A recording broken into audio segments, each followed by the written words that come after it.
छाया का रहस्य। गांव के एक कोने में एक पुराना और सुनसान घर था। गांव वाले उसे छाया का घर कहते थे कि वहां रात में अजीब अजीब आवाजें आती थीं और कभी कभी एक महिला की आकृति दिखाई देती थी। बच्चों को ये कहानी सुनकर डर लगता था, लेकिन गांव के कुछ युवक इस रहस्य को जानने के लिए हमेशा उत्सुक रहते थे।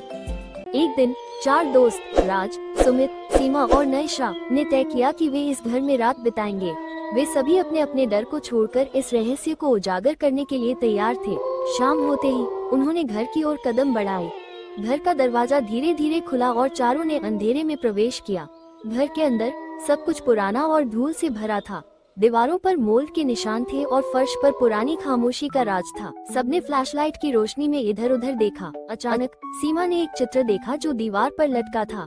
यह एक महिला का चित्र था जिसकी आंखों में गहरी उदासी थी। उसके चेहरे पर एक अद्भुत छाया थी, जैसे वो किसी गहरे दुख में डूबी हो। ईशा ने पूछा, ये किसकी तस्वीर है? इसी समय में ये घर बहुत खुशहाल रहा होगा।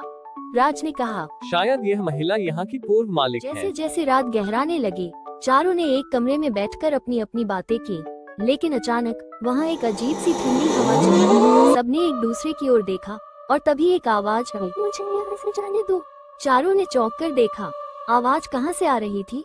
सीमा ने डरते हुए कहा, क्या यह आवाज सच में आई? ईशा ने कहा, हमें बाहर निकलना चाहिए।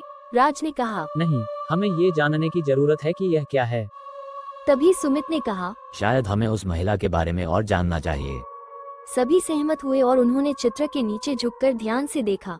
वहाँ एक पुराना कागज था जिसमें लिखा था, मैंने अपने पति को खो दिया और इस घर में मेरी आत्मा बसी हुई है। मेरी आत्मा को शांति नहीं मिल रही, मुझे माफ करो। चारों का दिल धड़कने लगा।